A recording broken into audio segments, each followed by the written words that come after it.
Bill Anatubby was born in Denison, Texas on November 8, 1945, the youngest of 6 children. Just before he turned 3, his father died in a factory accident and his mother moved the family to Tishomingo, Oklahoma, the historic capital of the Chickasaw Nation. As I was growing up, I knew that I had Chickasaw heritage. There was no doubt about it, and I was very interested in it. Anatubby worked many jobs throughout his youth to help make ends meet. He delivered newspapers, worked at a theater concession stand, hauled hay, and followed in his 2 older brothers' footsteps by working in the local grocery store. As he grew up, so did his interest in his Chickasaw heritage. As I grew up and went through high school, and through college, I found out more about the Chickasaw Nation. So I had an interest, I knew I was Chickasaw, and it was just something like a drive to be a part of it.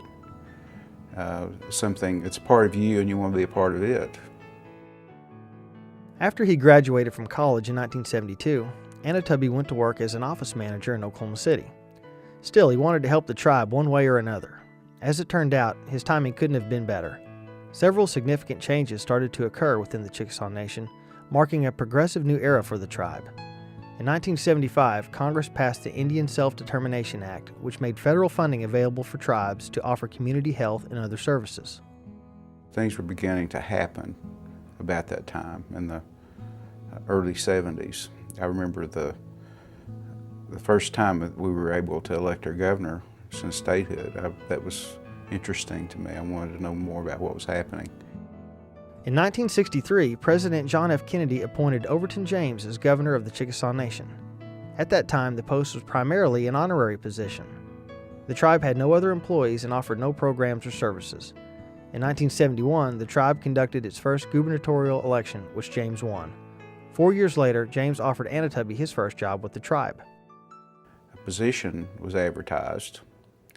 I was living in Oklahoma City at the time, and it was a director position for the tribe. It was a health director, and but I looked at the advertisement and I felt like I had the qualifications to do the job. It didn't require experience in the area of health. It required management and being able to supervise people, that sort of thing. So I knew I could do that. In June of 1975, I went to work for the Chickasaw Nation. We had offices down in Sulphur, and there were about 30 of us that worked for the tribe at that time. But I just had a desire to work with the tribe, and when I came to work, I felt like I belonged here. Anatubby excelled at his work, and Governor James quickly took notice. Anatubby soon became accounting director for the Chickasaw Nation and would be the first to centralize the tribe's funds. Soon after that, James tapped him to serve as special assistant to the governor. In 1979, Anatubby became the lieutenant governor of the Chickasaw Nation, sharing the ticket with the popular James. 8 years later, the torch would be passed to Anatubby. When Oklahoma became a state, our leader was selected in 1907 and maintained a position until 1939. So he was in office for a long time. From 1939 to 1963, the same thing happened, many years of service.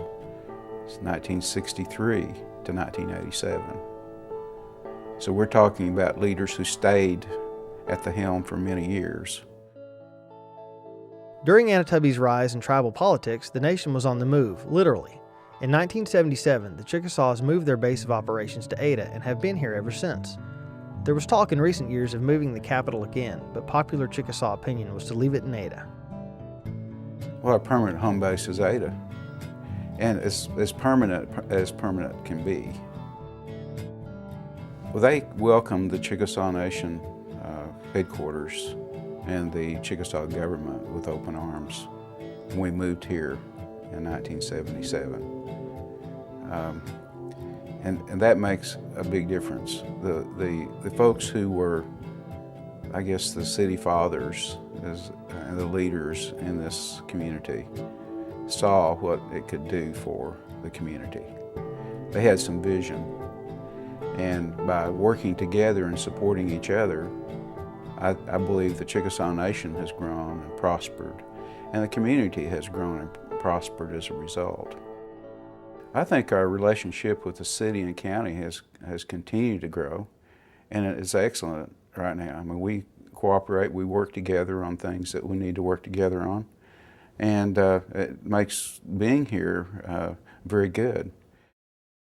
One of Anatubby's greatest legacies will certainly be the tremendous growth in tribal business during his tenure. When he was elected governor in 1987, the Chickasaw Nation employed approximately 250 people and had $11 million in assets. Today, the tribe employs more than 3,000, with about half of those in Ada, and its assets top $300 million. We have strategic planning that we do, and so as we do that, we find that there are some gaps in what we do, and part of the challenge would be to fill those gaps, and then to manage the growth. That's a real challenge. To manage it in such a way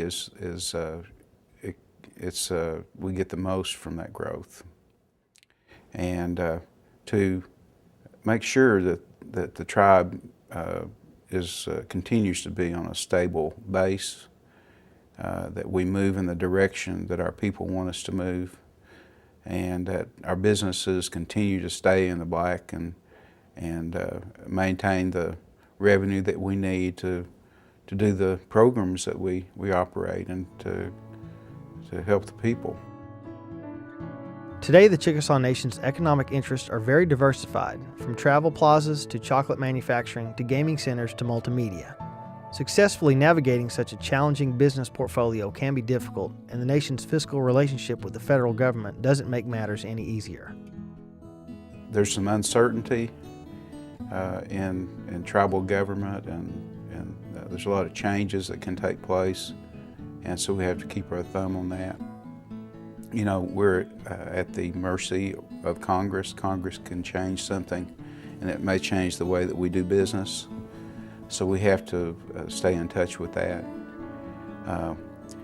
I'm delighted, though, while we face these challenges, that we have more and more people who are coming to join the organization that are very talented and educated. Many are Chickasaws who have come back to this part of the country to be a part of it. Many are folks who we simply need their talents in order to do what we do. And so I think we'll be ready for the challenges, whatever they may be, because we'll have the people and the resources to do what we need to do. Strong financial growth over the past 16 years isn't necessarily Governor Anatubby's proudest accomplishment.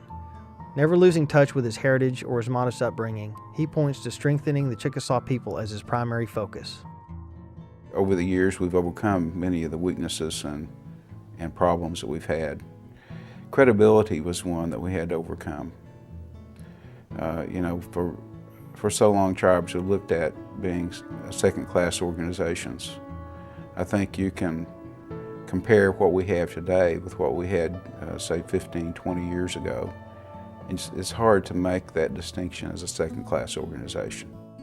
And then we have this, I guess it continues no matter where you are. There's discrimination at all levels. But we don't let that truly be a weakness. We consider it a challenge, and we work to overcome it. But that happens in all societies, so I don't think that we're unique in that regard. The Chickasaw Nation, the 13th largest in the country, is well known for its innovation, but Anatubby believes the tribe should also be recognized for its rich history. He encourages all Chickasaws to learn as much as they can about their past. I think it's extremely important. We all need to know what our heritage is, and it helps build self-esteem. It helps us to have an identity. You know, living in this country, we find ourselves in a situation where we all have multicultural backgrounds. The same holds true for Chickasaw. However, with the Chickasaw Nation, the strongest part of our culture rests with our Chickasaw background, our history, and those things that make us up to be who we are today. So it's important that our young people understand, and in fact everyone understand, what our history is and what our heritage is. Our culture is who we are today, and it's made up of a lot of influences. It may be the heritage that we enjoy, plus the relationships that we have with others and how we live our life this day. It's so important for us to know where we came from, to know where we maybe should go. Under Governor Anatubby's guidance, the Chickasaw Nation has made many strides. The nation was the first tribe in history to successfully negotiate a compact to manage a healthcare system. As a result, the Chickasaw Nation health system, headquartered in Ada, is state-of-the-art. The tribe has also remained on the cutting edge of housing programs, eye care, child support enforcement, education, and family services. Well, I hope that being able to provide things for families and making families strong, helping our children, and helping our elders, those three areas obviously are near and dear to my heart. Providing jobs will do that, education, those things are all tied together. And so I guess the family as a whole is hopefully the thing that we can say that we've been able to do that's kind of the shining stars helping them. I do solemnly swear or affirm. A lot of these innovations would not have been possible without Governor Anatubby's vision and leadership. The Chickasaw people apparently approve. Anatubby was overwhelmingly re-elected to a fifth term in August 2003. But to think that you have the opportunity to affect lives, to help people to make a living and help the community grow is very, very fulfilling. I feel extremely privileged. I have a feeling of honor that I've been honored with this. It's not something I believe that I'm owed. It's something I believe that maybe I've worked hard to achieve in communicating to people what I believe in and what I believe that we can do. But I feel extremely honored to have this position.